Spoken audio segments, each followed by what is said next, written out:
Bureau of Investigation Director David Roush has been warning local leaders about the growing threat and joins us now. Sir, thanks so much for joining the program. Thank you, Lawrence. So what's the big issue as it relates to your law enforcement capabilities? Is the current federal, detainers and all that preventing you from doing your job? Give us the scope.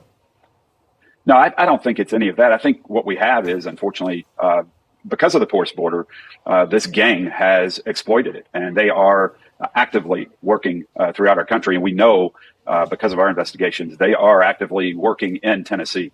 They are in our four major cities, Nashville, Memphis, Knoxville, and Chattanooga, and they are running human trafficking operations right now. We first noticed them about 2 years ago during a trafficking operation in Middle Tennessee.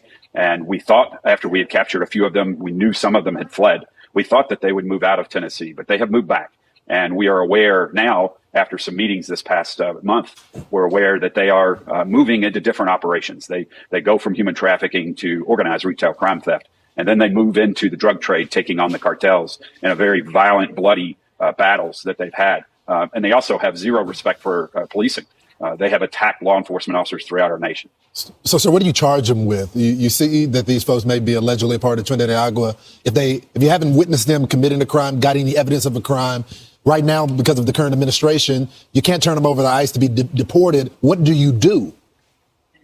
Yeah, so that's a challenge. We do, if we come upon them and they have a detainer on them, then we can take them into custody. Right. But other than that, then all we can do is monitor and assure that they aren't violating the law. But that is a challenge. That's a game of cat and mouse, right? Very much so. Very much so. We do that, unfortunately, too frequently. And with these very violent criminals, it's a dangerous game. Yeah. I'm hoping with the new administration, as a matter of fact, I know things are going to change. Sir, thank you so much for all that you do.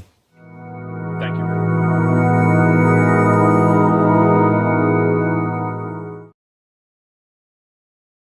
FBI says they've been aware of this gang for years now, but now there's an uptick in activity over the last few months. Our Sam Luther joining us here concerning Tren. Sam, state leaders want to see this solved. Yeah, guys, these are gangs formed from Venezuelan prisons that 2 years ago started showing up in Tennessee. Organized crime focusing on human trafficking that the TBI says is now once again being seen in the volunteer state.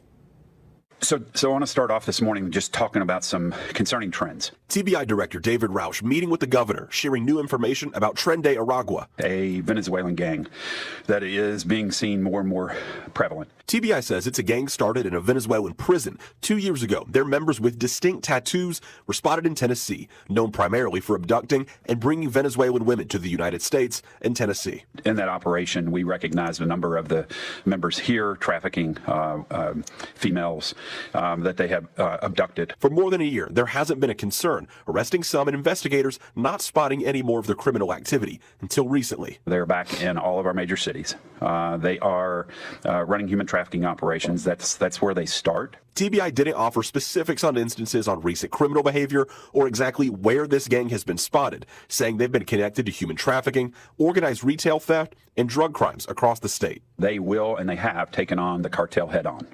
And so they have, and they're very violent in their efforts. Adding that every metro area in every big city in the state is believed to have these gang members in them, saying their crimes, including murder, can happen at any time of the day. They do not hesitate to attack these their opponents in public, in broad daylight.